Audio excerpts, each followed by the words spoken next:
Bonjour et bienvenue dans cette vidéo dans laquelle je vais vous parler de la marche qui guérit. Et oui, vous avez bien entendu, la marche peut guérir. Mais il faut savoir aussi que dans la plupart des cas, la marche, lorsqu'elle n'est pas correcte, peut agresser vos articulations, les user prématurément et être responsable de tous ces phénomènes arthrosiques que l'on observe au niveau du genou, de l'hanche et même des vertèbres, sans parler des pieds. Je ne vais pas aujourd'hui vous faire un cours sur le déroulement de la marche, mais je vais vous expliquer en deux mots le principe de base et vous allez pouvoir, dès aujourd'hui, commencer à améliorer votre marche. Dans quel cas faut-il changer sa marche? Dans quel cas faut-il revoir de A à Z la manière dont on marche? Ce que j'aimerais, c'est que vous vous filmiez en marchant. C'est très simple, vous allez prendre votre téléphone portable, l'installer sur un trépied et vous allez, alors vous mettez assez loin et vous allez marcher sur une ligne. Alors regardez bien. Normalement, le pas doit commencer par une talonnade, c'est-à-dire lorsque vous attaquez, vous avez le pied qui est relevé, vous attaquez du talon. Le genou doit être tendu. Je dis bien, le genou doit être tendu. Vous déroulez le pas et lorsque vous arrivez à la verticale, que le pied est en arrière, le genou commence seulement à se plier, le talon décolle. L'autre pied avance, le talon en premier, le genou tendu, etc., etc. Donc, vous avez vu, c'est une marche qui est une marche théoriquement naturelle, mais qui beaucoup de personnes n'est pas naturelle. Pourquoi? Tout simplement parce que beaucoup de personnes marchent avec un flexum de genou. Et c'est là le problème. Le flexum de genou, c'est-à-dire la flexion même légère du genou, vous voyez, le genou légèrement fléchi entraîne, premièrement, un appui, un écrasement de la rotule. Deuxièmement, une instabilité du genou. Donc si vous avez des entorses, même une seule entorse dans votre vie, les ligaments sont forcément légèrement distendus. Si vous avez le genou bien tendu, les ligaments sont tendus. Si le genou n'est pas tendu, les ligaments sont distendus. Donc le est instable. Donc vous avez un mouvement de va-et-vient au niveau du genou à chaque pas.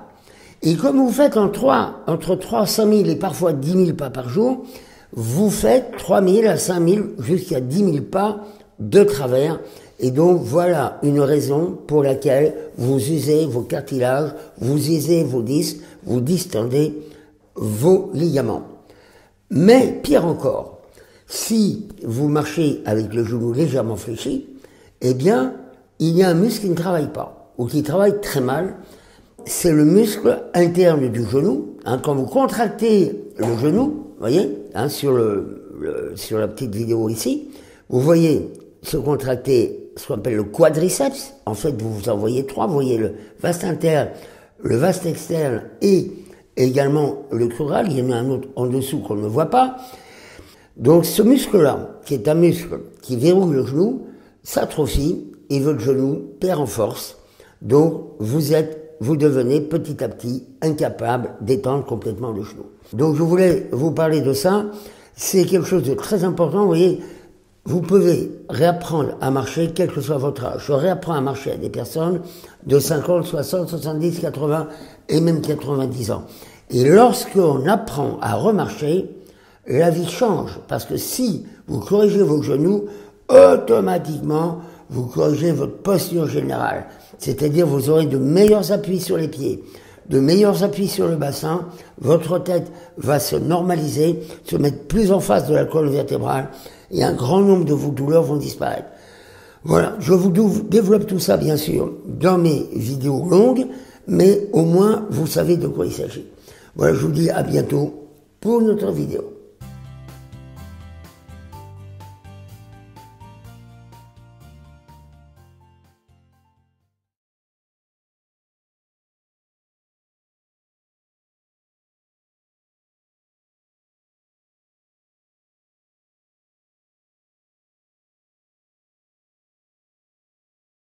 Imaginez, mes chers, vous imaginez, mes chers, Dieu a consacré la terre, les cieux, le jour et la nuit, les étoiles, la lune, le soleil, les forces de la nature, les 4 éléments, la galaxie, l'existence toute, pour que nous puissions vivre. Hey.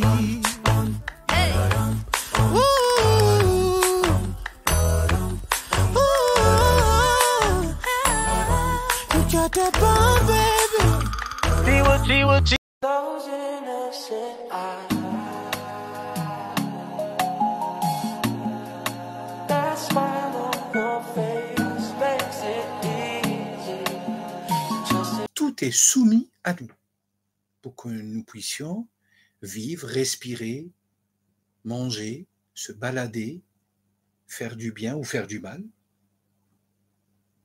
etc., etc. On ne couvre pas notre poule, on va la laisser cuire comme ça en la recouvrant, voilà, d'encore un peu d'eau. Ça nous fera un très très bon bouillon tout à l'heure. Et c'est parti là, à partir du frémissement pour une bonne trentaine de minutes de cuisson. Une fois ces 30 minutes passées, vous le voyez, ça se passe bien, hein, ça mijote tout doucement. Et bien nous allons à l'aide d'une louche prélever, voilà, dans un bol, allez, l'équivalent, vous voyez, de deux petites louches comme ça. Allez, on va même mettre un tout petit peu plus de bouillon. Pourquoi, vous allez me dire? Eh bien, on va le laisser refroidir et on va s'en servir tout à l'heure pour faire notre sauce. Tout de suite, on va ajouter les 2 gousses d'ail restantes, voilà, ce qui va venir parfumer notre bouillon, et on va poivrer, voilà, correctement, comme il faut, notre bouillon. L'assaisonnement est important, et puis on va aussi également saler un tout petit peu, comme ceci, le bouillon. Et c'est reparti pour une bonne trentaine de minutes de cuisson. À présent, je vous propose de noter les ingrédients qui seront nécessaires à la réalisation de la sauce pour notre poule au pot. Il vous faudra donc le bouillon que nous avons prélevé tout à l'heure. Je vous le rappelle, environ 2 petites louches. Il vous faudra 3 bonnes cuillères à soupe de crème fraîche liquide. Évidemment, le poivre du moulin, notre fleur de sel habituelle. Il vous faudra 25 g de beurre, 3 champignons de Paris et enfin 25 g de farine. Et pendant que vous étiez en train de noter les ingrédients, j'ai débarrassé, vous le voyez, les navets et les carottes dans une assiette et j'ai ajouté à notre poule et son bouillon les poireaux. Et c'est reparti là pour 45 minutes de cuisson à frémissement. Sauce, alors forcément elle va arriver, vous le voyez, à bonne consistance. Alors si vous estimez qu'elle est un petit peu trop épaisse, vous n'hésitez pas à rajouter comme ceci une petite touche de bouillon. Continuez bien sûr à bien tourner votre sauce. On arrête le feu aussitôt que la première ébullition arrive. Vous le voyez là, elle est parfaite, ni trop épaisse, ni trop liquide. On va y ajouter les champignons, voilà. On va bien mélanger les champignons à la sauce. Et ensuite, on va la réserver. On la réchauffera tout à l'heure au moment de servir. 2 bonnes heures, je dis bien 2 bonnes heures, viennent de s'écouler. Et vous le voyez, je viens de rajouter par-dessus les poireaux, les carottes et les navets. Et nous allons cette fois-ci couvrir, comme ceci, une petite dizaine de minutes, le temps que les légumes se réchauffent et nous allons pouvoir servir. La cloche sonne, c'est le signal pour passer à table. La mère Mitraille a déjà mis les pieds sous la table pour déguster notre poule au pot. On va remercier le bon roi Henri IV, qui est d'ailleurs à l'origine de cette recette. Vous le voyez, les petits légumes sont là, navets, carottes, le cou de notre poule est là, les petits poireaux, les blancs de poireaux, les oignons, bref, de quoi se régaler. Le bouillon est tout à fait chaud et délicieux, de quoi soigner un malade, paraît-il. Quant à notre sauce, elle nous attend là dans cette très jolie saucière. Il ne me reste plus qu'à vous souhaiter vraiment de vous régaler avec ce plat idéal par temps froid. Vous allez vous régaler grâce à cette recette de la reine Mitraille, petite cousine lointaine du roi Henri IV. La poule au pot, un délice. Je vous dis à très bientôt sur Gourmandise TV, évidemment, pour d'autres recettes gourmandes.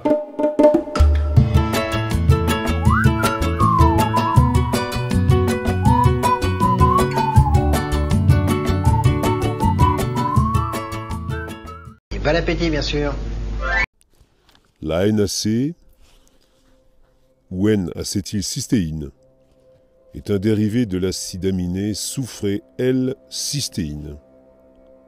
Elle augmente les niveaux du principal antioxydant intracellulaire de l'organisme, le L-glutathion, qui protège les cellules et les composants cellulaires contre le stress oxydatif. N'oublions pas d'ailleurs, entre parenthèses, que les microzymas sont des composants de la cellule. Alors la NAC est conseillée en cas de maux hivernaux à raison de 600 mg 2 fois par jour. Elle est conseillée également en cas d'encombrement des voies respiratoires. La NAC possède des propriétés expectorantes et mucolytiques, ça veut dire que ça agit au niveau du mucus. Elle fluidifie les sécrétions, en particulier au niveau bronchique. En cas d'encombrement respiratoire, toux grasse et nez bouché, elle peut se prendre à raison de 600 mg 2 ou 3 fois par jour, répartis au moment des différents repas. La NAC est également conseillée pour soutenir la fonction de détoxification hépatique et limiter la gueule de bois. Une récente étude chinoise, alors voilà cela, préconise de boire du vin pour se prémunir contre la cocovide. Comme vous le savez, et comme le dirait notre cher Marc Jolivet, c'est grâce aux petits polyphénols. Lors de la consommation de boissons alcoolisées, le foie métabolise l'alcool en un sous-produit, l'acétaldéhyde, qui serait 30 fois, je dis bien 30 fois plus toxique que l'alcool lui-même.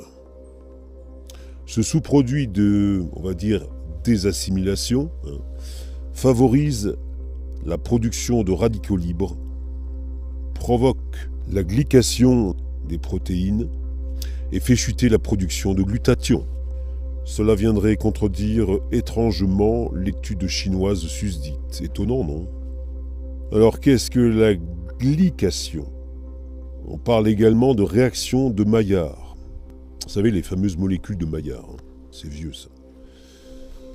La glycation non enzymatique des protéines est une réaction naturelle qui a lieu notamment lors d'une hyperglycémie. L'hémoglobine glyquée est une variante de l'hémoglobine obtenue par glycation qui sert maintenant de marqueur à long terme de l'état diabétique des patients. L'élévation de l'hémoglobine glyquée traduit une hyperglycémie prolongée. La glycation est un des facteurs de vieillissement accéléré des tissus. Notons également qu'elle a un effet négatif sur les vaisseaux sanguins. Donc c'est au niveau de l'intima, vous savez, c'est la partie centrale des vaisseaux, que l'essentiel de la glycation s'effectue. En gros, pour simplifier donc, qu'est-ce que la glycation? C'est une sorte de caramélisation de l'organisme qui ruine la santé et accélère le vieillissement. Je referme la parenthèse. Donc la NAC, tout comme l'acide alpha-lipoïque, diminue la toxicité de cette substance, ainsi que celle du paracétamol à haute dose, ce qu'on appelle l'acétaminophène, ou appelé également le Tylenol, qui est son nom générique en fait. Donc l'acétaminophène est traité par notre foie, qui le transforme en une autre substance. Quand il y en a trop, cette substance peut endommager le foie. Ainsi, pour éviter les méfaits de l'alcool, prendre 1 à 2 gélules avant le repas. En augmentant les niveaux de glutathion, la NAC soutient donc le système de détoxication hépatique, plus particulièrement vis-à-vis des toxines toxiques, les métaux lourds et polluants, tabac et pesticides, en les rendant solubles et donc facilement éliminables par les voies naturelles. La NAC est également préconisée pour ses vertus antioxydantes au niveau des yeux. Le glutathion est indispensable au fonctionnement normal du cristallin. Il stoppe ou répare les dommages causés par les radicaux libres. La NaC est douée de propriétés antioxydantes majeures et permet d'augmenter le taux de glutathion. Elle diminue donc l'oxydation des protéines du cristallin. La NaC est également intéressante pour limiter les comportements addictifs. Selon une petite étude réalisée sur 12 femmes, comme dirait notre cher Xavier Louis de Isara, encore une étude sexiste féministe, la NaC semble restaurer la concentration extracellulaire de glutamate dans une partie du cerveau appelée noyau accumbens et offre donc un complément prometteur dans la réduction des comportements addictifs, comme les jeux de hasard, les jeux vidéo. Les addictions ne manquent pas. Petit rappel sur le glutamate. Le glutamate donc, est présent dans l'alimentation, notamment asiatique, mais c'est également un neurotransmetteur excitateur qui intervient donc dans la transmission de l'influx nerveux. La NaC réduit donc la concentration en glutamate au niveau des noyaux accumbens, ce qui a donc un impact également sur l'hyperactivité. Après une absorption intestinale, la NaC est convertie en cystéine circulante et à ce titre, elle constitue donc une source hautement biodisponible de cystéine impliquée dans la croissance des ongles et des cheveux. Donc avis à celles et à ceux qui recherchent des griffes robustes et acérées et des toisons abondantes. Voilà, ça sera tout pour aujourd'hui. Je vous souhaite une excellente journée et puis merci pour votre écoute.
Zé Roberto, Ronaldo, fa jugada amb Àlex, Ronaldo arriba a l'àrea, Ronaldo pot xutar, ho prova Ronaldo, gol! Acaba de marcar Ronaldo, el primer del Brasil. La veritat és que estàvem parlant una mica com juga Brasil, no? Que aquesta zona de mig camp intenta tocar. Brincadeira, a enfiada de bola para Ronaldo, olha a chance, olha o gol, olha que golaço, olha o gol, olha o gol, olha o gol, gol!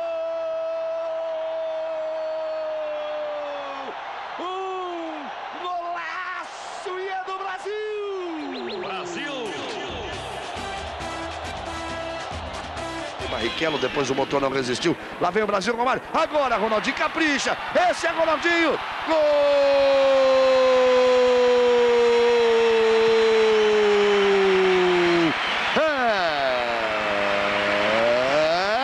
É do Brasil!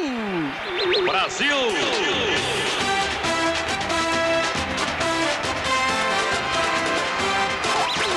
Brasil! Sabe agora, Leonardo.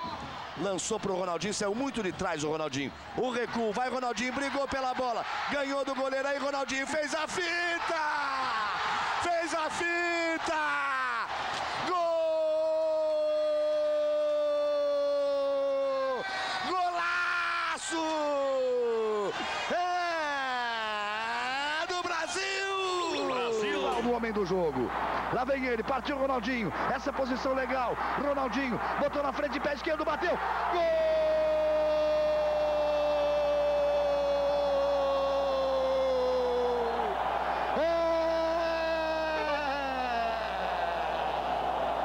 É goleada do Brasil!